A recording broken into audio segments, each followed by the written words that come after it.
Venezuela और Iran के बाद अब राष्ट्रपति डोनाल्ड ट्रंप की नज़र एक ऐसे देश पर है जिसे दुनिया कैरेबियन क्रोकोडाइल के नाम से जानती है, और वो देश है क्यूबा।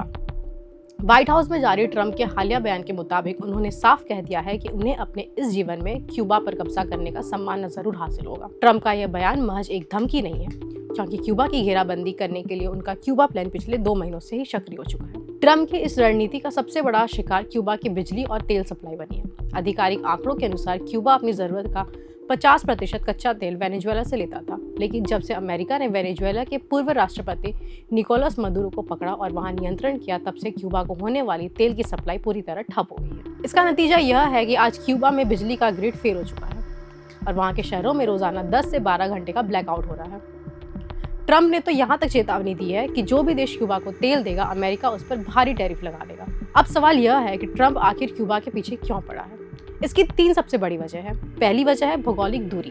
क्यूबा अमेरिका से महज 145 किलोमीटर दूरी पर है, यानी बिल्कुल पड़ोस पे। दूसरी वजह है विचारधारा। क्यूबा में कम्युनिस्ट सरकार है जो अमेरिका की पूंजीवादी सोच की कट्टर विरोधी है। और तीसरी सबसे बड़ी वजह है 67 साल पुराना वो बदला जिसे अमेरिका आज तक नहीं भूला है। साल 1959 में फिदेल कास्त्रो ने क्रांति करके अमेरिका समर्थी तानाशाही बतिस्ता को उखाड़ फेंका था, जिसके बाद से अमेरिका वहां अपनी पसंद की सरकार बनाने के लिए छटपटा रहा है। इतिहास गवाह है कि अमेरिका ने क्यूबा को झुकाने की हर मुमकिन कोशिश की है। ऐतिहासिक दस्तावेजों के मुताबिक 1961 में CIA ने बे ऑफ पिग्स नाम का एक गुप्त ऑपरेशन चलाया था ताकि कास्त्रो की सरकार गिराई जा सके, लेकिन वह पूरी तरह फेल रहा।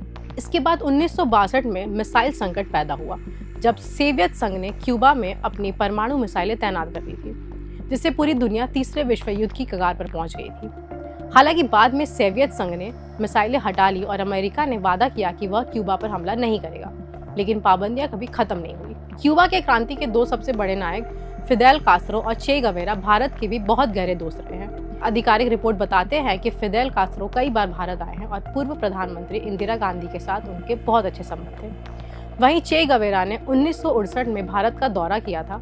अमेरिका की खुफिया एजेंसी ने फिदेल कास्त्रो को मारने की 635 से ज्यादा बार कोशिश की, कभी सिगार में जहर देकर तो कभी खाने में बैक्टीरिया मिलाकर, लेकिन कास्त्रो हर बार बच निकले और 2016 में 90 साल की उम्र में उनकी स्वाभाविक मृत्यु हो गई। आज राष्ट्रपति ट्रंप क्यूबा पर कंट्रोल करके खुद को एक विजेता के रूप में पेश करना चाहते हैं। वे जानते हैं कि अगर उन्होंने तेल की सप्लाई रोक दी और आर्थिक रूप से क्यूबा को तोड़ दिया तो वहां की सरकार गिर सकती है।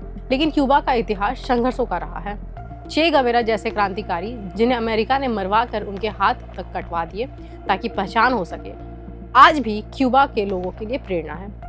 अब देखना यह होगा कि क्या ट्रंप अपने क्यूबा प्लान में सफल होते हैं या क्यूबा एक बार फिर अमेरिका के अहंकार को चुनौती देगा।